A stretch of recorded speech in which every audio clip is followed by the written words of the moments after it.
ॐ सहनाववतु सहनौ भुनक्तु सह वीर्यं करवावहै तेजस्विनावधीतमस्तु मा विद्विषावहै। ॐ शान्तिः शान्तिः शान्तिः।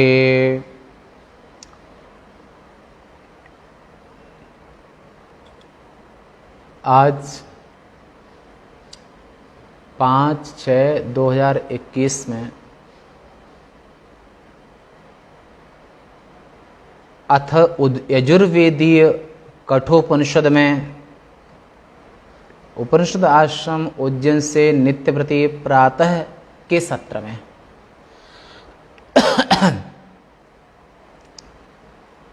द्वितीय अध्याय के तृतीय वल्ली में 12वें मंत्र का आज विचार है। आज का विषय है आत्मोपलब्धि का साधन सद्बुद्धि ही है। आत्मोपलब्धि का साधन सद्बुद्धि ही है, कुबुद्धि नहीं, कुत्सित बुद्धि नहीं, सुबुद्धि। नैव वाचा न मनसा प्राप्तुं शक्यो न चक्षुषा अस्तीति ब्रुवतोऽन्यत्र कथं तदुपलभ्यते। नैव वाचा न मनसा प्राप्तुं शक्यो न चक्षुषा अस्तीति ब्रुवतोऽन्यत्र कथं तदुपलभ्यते। वह आत्मा न तो वाणी से, न मन से, न नेत्र से ही प्राप्त किया जा सकता है। वह है, अस्ति मन है, ऐसा कहने वालों से अन्यत्र माने भिन्न पुरुषों को अन्यत्र किस प्रकार उपलब्ध हो सकता है। सत्ता व्याप रही सदगुरु की, ब्रह्म सच्चिदानंद की उपस्थिति, आत्मा की उपस्थिति सत्ता के रूप में, अस्ति के रूप में, भाव के रूप में, अभाव के रूप में नहीं, भाव के रूप में। तात्पर्य यह है कि ब्रह्म न तो वाणी से, न मन से, न नेत्र से और न अन्य इंद्रियों से ही प्राप्त किया जा सकता है। तथापि सर्व विशेष रहित होने पर भी वह जगत का मूल है, जगत का कारण है। इस प्रकार ज्ञात होने के कारण वह है ही, क्योंकि कार्य का विलय किसी अस्तित्व के आश्रय से ही हो सकता है। निराश्रित में कार्य का लय नहीं होता है। कार्य का लय आश्रय में होता है, कारण में लय होता है। इसलिए इस संपूर्ण संसार आत्मा से ही उत्पन्न होता है, और जब इसका प्रलय होता है तो आत्मा में ही इसका लय होता है। कैसे? जैसे आप गहरी नींद में सोते हैं तो गहरी नींद के समय पर तुम्हारी मन, इंद्रिय आदि समुदाय वो प्राण के साथ में एक हो जाते हैं। प्राणो जागृति, गहरी नींद में केवल प्राण जगते हैं और प्राण के साथ में इंद्रियां और मन आदि भी रहते हैं। ऐसे ही महाप्रलय के काल में समष्टि प्राण के साथ में ये सब रहते हैं और समष्टि प्राण अग्नि चेतन के साथ रहते हैं। सूक्ष्मता से तारतम्य परंपरा से अनुगत होने वाला यह संपूर्ण कार्यवर्ग भी सद्बुद्धि निष्ठा को ही सूचित करता है। जिस समय इसका विषय विलय करते हुए बुद्धि का विलय किया जाता है, उस समय भी वह सद्वृत्ति गर्भिता हुई है, लीन होती है। तथा सत और असत का यथार्थ स्वरूप जानने में तो हमारे लिए बुद्धि ही प्रमाण है।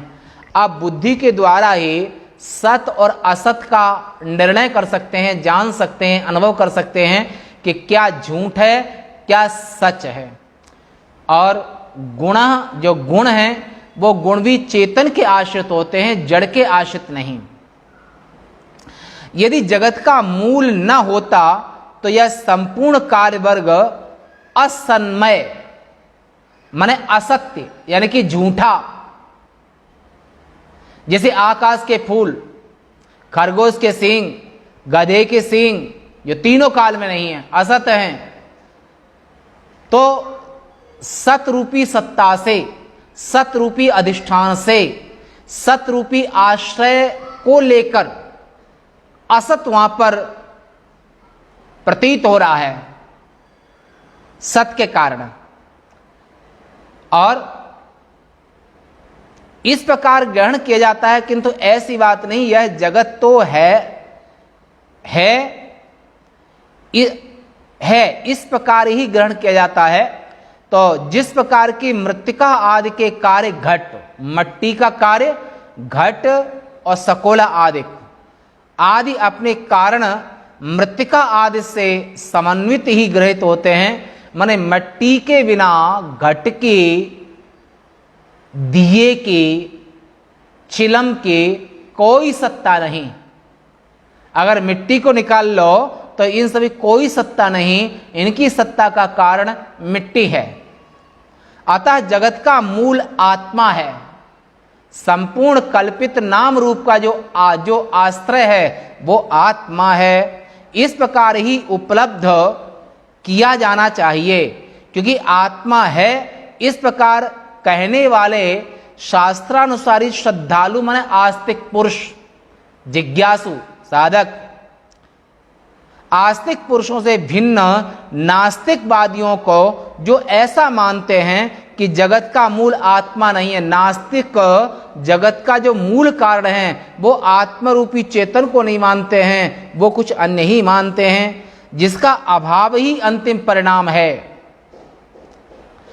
ऐसा यह कार्यवर्ग कारण से अन्वित माने सहित, जैसे घट है, दिए हैं, चिलम है, ये कोई भी मिट्टी के बिना नहीं रह सकते हैं, आभूषण सोने के बिना नहीं रह सकते हैं। ऐसे संपूर्ण जो अचेतन और जड़ संसार है वो चेतन के आश्रय है, चेतन के आश्रय से है, और उसके आश्रय फिर उसी में लीन हो जाता है। जैसे घट पृथ्वी में लीन हो जाता है, मिट्टी में लीन हो जाता है, ऐसे उन विपरीत दर्शियों को उस ब्रह्म किस प्रकार तत्वतः उपलब्ध हो सकता है, किसी प्रकार उपलब्ध माने नास्तिकों को कैसे उपलब्ध हो सकता है, वो उपलब्ध नहीं हो सकता है नास्तिकों को, और आस्तिकों को सुलभ है, आस्तिकों को सहज है। अतः असदवादियों के आसुरी पक्ष का निराकरण करते हैं जो नास्तिक, जो सत्य को नहीं मानते हैं, ईश्वर को नहीं मानते हैं, ब्रह्म को नहीं मानते हैं, अगला जन्म भी नहीं मानते हैं। आसुरी संस्कृति नास्तिक अगला जन्म भी नहीं मानते हैं।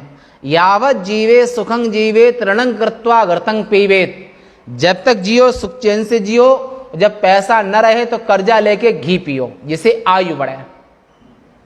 तो वो तन पोषक निंदक अग खाने, ऐसे देहनिष्ठ शरीर के पोषण में, शरीर की सुविधा में, इंद्रिय तुष्टि में ही पूरा जीवन लगा देते हैं और सत्य को स्वीकार नहीं कर पाते हैं, ईश्वर को नहीं मानते हैं, परमेश्वर को स्वीकार नहीं कर पाते हैं।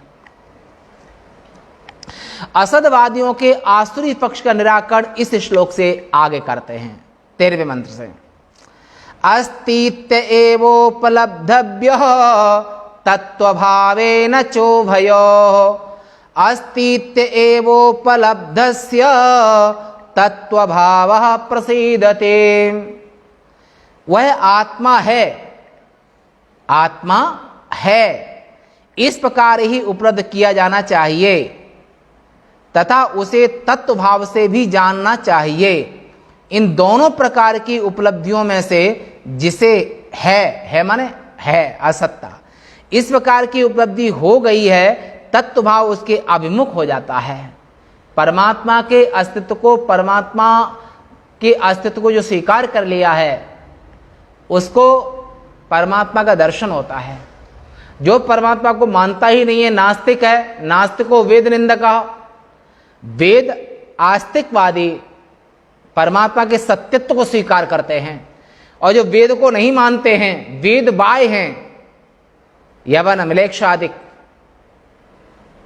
वे न वेद को मानते हैं और न वेद प्रतिपाद्य ब्रह्म को मानते हैं, असतवादी हैं, आसुरी संस्कृति, देनिष्ठ लोग हैं, नास्तिक हैं। नास्ति, गॉड इज नो हियर, परमात्मा कहीं नहीं, परमात्मा के अस्तित्व को ही स्वीकार करने को तैयार नहीं है।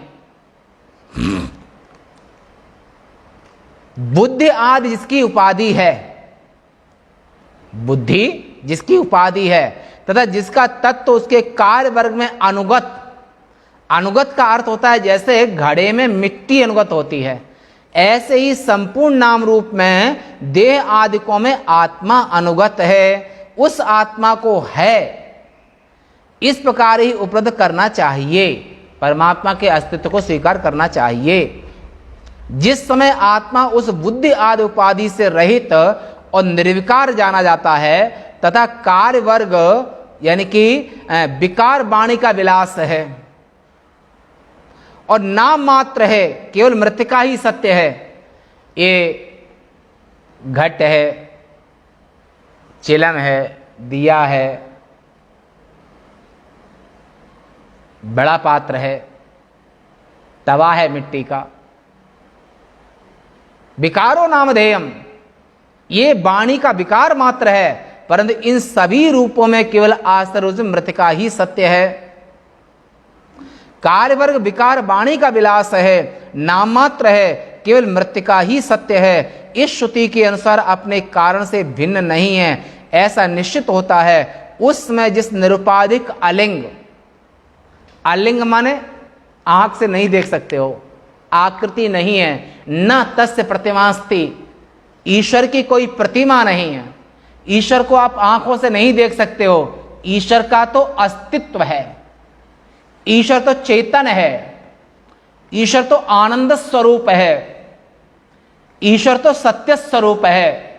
ऐसे परमेश्वर को जो आंखों से नहीं देख सकते हो, पर संसारी जो अज्ञानी प्राणी होता है वो उसे सच मानता है, जो आंख से दिखाई दे सच मानता है, और जो आंख से दिखाई नहीं दे उसकी सत्ता को स्वीकार नहीं करता है।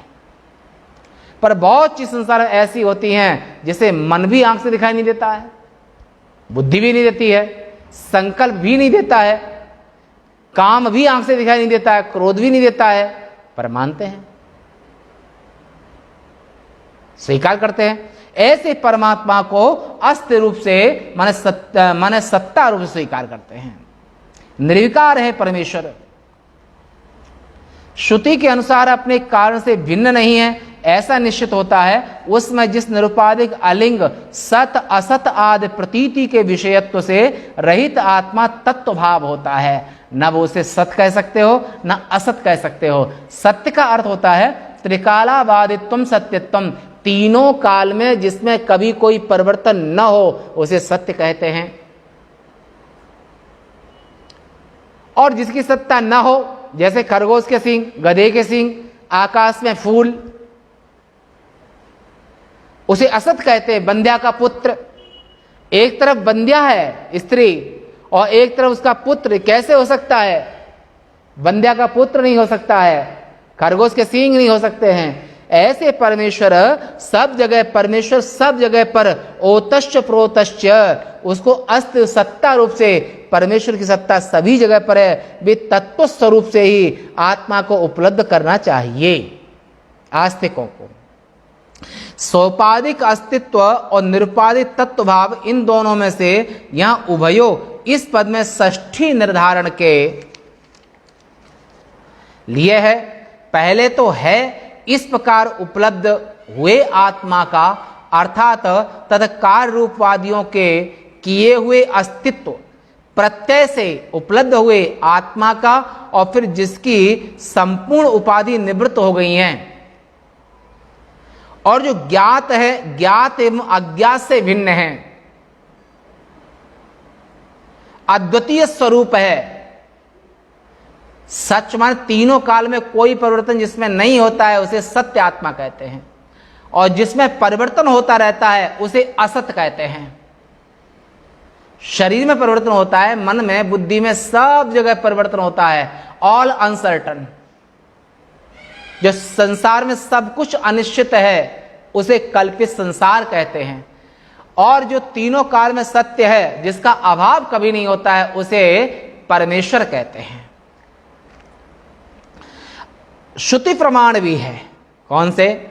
नेति नेति अस्थूलम अनाणु अह्रस्वम अदृश्यते अनात्मे अनिरुक्ते अनिलयने इत्यादि श्रुतियों से निर्दिष्ट आत्मा का तत्व भाव प्रसीदति, अभिमुख होता है, दिखाई देता है, उपस्थिति होती है।